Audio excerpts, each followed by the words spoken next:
എന്താ guys, welcome back to my channel. First ടൈമാണ് എൻ്റെ ചാനൽ കാണുന്നത്. എല്ലാവരും ഒന്ന് സബ്സ്ക്രൈബ് ചെയ്ത് സപ്പോർട്ട് ചെയ്യുക. ഞാനിപ്പോൾ വന്നിട്ടുള്ളത് ഒരു വെറൈറ്റി ആയിട്ടുള്ള ടോപ്പിക്കുമായിട്ടാണ്. എയർ ഫ്രയർ യൂസ് ചെയ്ത് കഴിഞ്ഞാൽ ക്യാൻസർ വരാൻ ചാൻസ് ഉണ്ടോ ഇല്ലയോ എന്നാണ് ഞാനിന്ന് പറയാൻ പോകുന്നത്.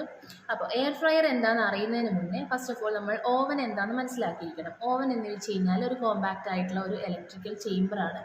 അത് യൂസ് ചെയ്യുന്നത് ഒന്നില്ലെങ്കിൽ ഇലക്ട്രിക് കോയിൽസ് വഴിയായിരിക്കാം, അല്ലെങ്കിൽ കരി, അതുപോലെ ഗ്യാസ്, ഇങ്ങനെയുള്ള ഐറ്റംസ് വെച്ചിട്ടായിരിക്കും ഇത് വർക്ക് ചെയ്യുന്നത്. മോസ്റ്റ് ഓഫ് ഓൾ എല്ലാ കേസിലും ഒന്നില്ലെങ്കിൽ ഒരു സൈഡിൽ നിന്ന് ഹീറ്റ് പ്രൊവൈഡ് ചെയ്യും, അതല്ലെങ്കിൽ ഡിഫറെൻറ്റ് സൈഡ്സിൽ നിന്ന് ഹീറ്റ് പ്രൊവൈഡ് ചെയ്തിട്ട് അതിൻ്റെ സെൻറ്ററിൽ നമ്മൾ ഫുഡ് ഐറ്റംസ് കുക്ക് ചെയ്യുകയോ അല്ലെങ്കിൽ ബേക്ക് ചെയ്തെടുക്കുകയോ ചെയ്യുകയാണ് ഇതിൻ്റെ ബേസിക് ആയിട്ടുള്ള പ്രിൻസിപ്പിൾ എന്ന് പറയുന്നത്. അപ്പോൾ ഇങ്ങനെയുള്ള ഓവൻ ടൈപ്പിൻ്റെ ഒരു മോഡിഫൈഡ് ആയിട്ടുള്ള വേർഷനാണ് കൺവെൻഷണൽ ടൈപ്പ് ഓവൻ എന്ന് പറയുന്നത്. കൺവെൻഷണൽ ടൈപ്പ് ഓവൻ എന്ന് വെച്ച് കഴിഞ്ഞാൽ ഒന്നുമില്ല, എക്സ്ട്രാ ഒരു ഫിറ്റിംഗ് ആയിട്ടൊരു ഫാൻ കൂടി ഉണ്ടാവും. അതുപോലെ ഫാൻ ഉള്ളത് കൊണ്ട് തന്നെ നമ്മൾ പ്രൊഡ്യൂസ് ചെയ്യുന്ന ഹീറ്റ് നമുക്ക് ഈവൺലി കുക്ക് ചെയ്യാനുള്ള ഫുഡ് ഐറ്റംസിലോട്ട് ഈവൺലി നമുക്ക് സ്പ്രെഡ് ചെയ്തിട്ട് യൂണിഫോം ആയിട്ട് അത് ബേക്ക് ചെയ്ത് അല്ലെങ്കിൽ കുക്ക് ചെയ്തെടുക്കാൻ പറ്റും. ഇതാണ് അടിസ്ഥാനപരമായിട്ട് ഓവൻ എന്ന് പറയുന്ന ഐറ്റത്തിൻ്റെ പ്രിൻസിപ്പിൾ എന്ന് പറയുന്നത്. അപ്പോൾ ഈ ഓവൻ്റെ അല്ലെങ്കിൽ കൺവെൻഷണൽ ടൈപ്പ് ഓവൻ്റെ ഒരു മിനിയേച്ചർ രൂപമാണ് എയർ ഫ്രയർ എന്ന് വേണമെങ്കിൽ പറയാം. കൂടുതലായിട്ടും ഗൾഫ് നാടുകളിലും അതുപോലെ തന്നെ യൂറോപ്യൻ കൺട്രീസിലുമാണ് ഇപ്പോൾ കൂടുതലായിട്ട് എയർ ഫ്രയർ യൂസ് ചെയ്ത് കാണുന്നത്. നമ്മുടെ ഇന്ത്യയിലും അതുപോലെ കേരളത്തിലൊക്കെ ഇത് അധികം ആൾക്കാരിലോട്ട് ഈ ഒരു എയർ ഫ്രയർ എന്ന് പറയുന്നൊരു സാധനം അധികം കോമൺ ആയി തുടങ്ങുന്നതേ ഉള്ളൂ. അപ്പോൾ ഈ എയർ ഫ്രയർ എന്താണെന്ന് അറിയാത്ത വീട്ടമ്മമാർക്ക് വേണ്ടിയിട്ട് എന്താണ് എയർ ഫ്രയർ എന്ന് ഞാൻ ജസ്റ്റ് സൈഡിൽ കാണിക്കാം. അപ്പോൾ ഇതാണ് എയർ ഫ്രയർ എന്ന് പറയുന്ന രൂപം. ഒരു ചെറിയൊരു മിനിയേച്ചർ ടൈപ്പ് ഓവൻ തന്നെയാണ്. ഇതിലും നമ്മൾ സെയിം ഓവനിൽ പറഞ്ഞ പോലെ തന്നെ ഒരു 250 ഡിഗ്രി സെൽഷ്യസിൽ ഹീറ്റ് പ്രൊവൈഡ് ചെയ്തിട്ട് നമുക്ക് ഫുഡ് ഐറ്റംസ് ഫ്രൈ ചെയ്യുകയോ കുക്ക് ചെയ്തോ എടുക്കുകയാണ് ഈ എയർ ഫ്രയറിൽ നമ്മൾ ചെയ്യുന്നത്. നമ്മൾ ഓയിൽ യൂസ് ചെയ്തിട്ടുള്ള എല്ലാത്തരം പാചക രീതികളും നമുക്ക് ഈ എയർ ഫ്രയർ വെച്ച് ചെയ്യാൻ പറ്റുന്നതാണ്. ഏകദേശം ഒരു 250 ഡിഗ്രി വരെയുള്ള കുക്കിംഗ് വരെ നമുക്ക് എയർ ഫ്രയറിനകത്ത് ചെയ്യാൻ പറ്റും. ഇതിൻ്റെ മെയിൻ ഒരു അഡ്വാൻറ്റേജ് അല്ലെങ്കിൽ ഇതിൻ്റെ ഒരു നല്ല വശം എന്താണെന്ന് വെച്ചിട്ടുണ്ടെങ്കിൽ, നമ്മൾ സാധാരണ രീതിയിൽ എണ്ണ ഉപയോഗിച്ച് യൂസ് ചെയ്യുന്ന പാചകങ്ങൾക്കൊക്കെ നമ്മൾ ഏകദേശം 2-3 ടേബിൾ സ്പൂൺ എണ്ണ അല്ലെങ്കിൽ ഓയിൽ യൂസ് ചെയ്യേണ്ടി വരും. പക്ഷേ ഇവിടെ എയർ ഫ്രയറിൻ്റെ കേസിലോട്ട് വരുന്ന സമയത്ത് നമുക്ക് 2-3 ടേബിൾ സ്പൂൺ പകരം വളരെ ചെറിയൊരു എമൗണ്ട്, ചിലപ്പോൾ 1 ടീസ്പൂണോ അല്ലെങ്കിൽ 1 ടീസ്പൂണൊക്കെ എണ്ണ ജസ്റ്റ് സ്പ്രെഡ് ചെയ്ത് കൊടുത്തിട്ട് കുക്ക് ചെയ്യേണ്ടതായിട്ട് വരുന്നുള്ളൂ. അതുകൊണ്ട് തന്നെ നമ്മുടെ ബോഡിക്ക് ഇത് നല്ലതാണ് എയർ ഫ്രയർ യൂസ് ചെയ്യുന്നതുകൊണ്ട്. കാരണം വളരെ കുറഞ്ഞൊരു എമൗണ്ടിൽ മാത്രമേ ഓയിൽ അഥവാ കൊഴുപ്പ് നമ്മുടെ ബോഡിയിൽ എത്തുന്നുള്ളൂ. അത് എയർ ഫ്രയറിൻ്റെ ഒരു നല്ല വശമാണ്.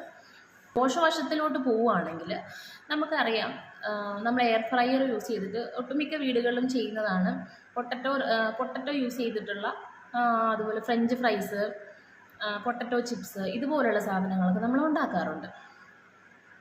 അപ്പോൾ ഇതുപോലുള്ള സാധനങ്ങൾ ഉണ്ടാക്കുന്ന സമയത്ത് ഒരു ഡീമെറിറ്റായിട്ട് പറയുന്നത് എന്താണെന്ന് വെച്ചിട്ടുണ്ടെങ്കിൽ, നമ്മൾ ഹൈ ഡിഗ്രി സെൽഷ്യസിൽ ഈ പൊട്ടറ്റോ അതുപോലുള്ള സാധനങ്ങൾ, അതായത് പ്ലാന്റ് ഐറ്റംസ്, മെയിനായിട്ട് പ്ലാന്റ് റിലേറ്റഡ് ആയിട്ടുള്ള കാർബോഹൈഡ്രേറ്റ് കൂടുതൽ അടങ്ങിയിട്ടുള്ള ഫുഡ് ഐറ്റംസ് ആണ്. അതായത് പൊട്ടറ്റോ, അതുപോലെ തന്നെ സ്വീറ്റ് പൊട്ടറ്റോ, സെറൽസ്, ഇതുപോലുള്ള സാധനങ്ങളൊക്കെ നമ്മൾ എയർ ഫ്രയർ യൂസ് ചെയ്തിട്ട് കുക്ക് ചെയ്യുന്ന സമയത്ത് ഒരു 250 ഡിഗ്രി സെൽഷ്യസിനും എബോവ് പോയി കഴിഞ്ഞാൽ, സൈഡിൽ ഞാനൊരു പിക്ചർ ഇവിടെ കാണിക്കാം.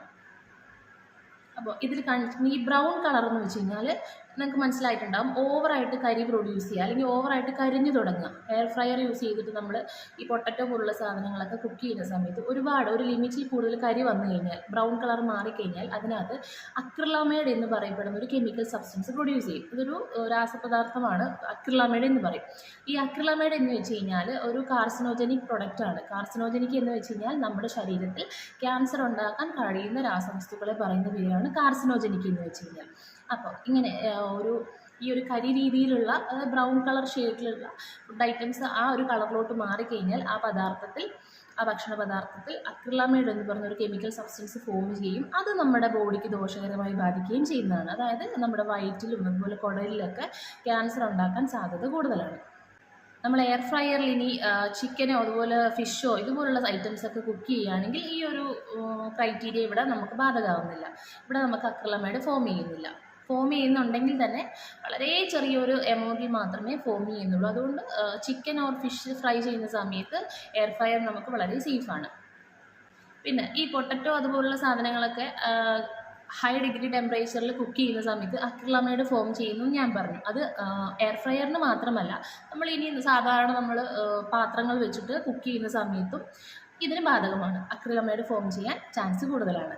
പൊട്ടറ്റോ അതുപോലുള്ള സ്വീറ്റ് പൊട്ടറ്റോ പിന്നെ സെറൽസ് ഇതുപോലുള്ള ഐറ്റംസിനൊക്കെ ധാന്യവർഗ്ഗങ്ങളൊക്കെ കുക്ക് ചെയ്യുന്ന സമയത്ത് ഈ ഒരു അക്രിലമൈഡ് ഫോം ചെയ്യാൻ ചാൻസ് കൂടുതലാണ്. എയർ ഫ്രയറിൽ മാത്രമല്ല, നമ്മൾ സാധാരണ ചട്ടി അല്ലെങ്കിൽ പാത്രം വെച്ച് കുക്ക് ചെയ്യുന്ന സമയത്ത് ഈ അക്രിലമൈഡ് ഫോം ചെയ്യാൻ ചാൻസ് കൂടുതലാണ്.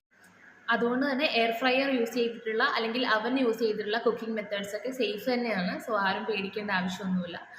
അപ്പോൾ എല്ലാവർക്കും എയർ ഫ്രയറിൻ്റെ ഗുണദോഷങ്ങൾ മനസ്സിലായിട്ടുണ്ടെന്ന് ഞാൻ വിചാരിക്കുന്നു. അപ്പോൾ അടുത്തൊരു വീഡിയോ കാണുന്നത് ബൈ.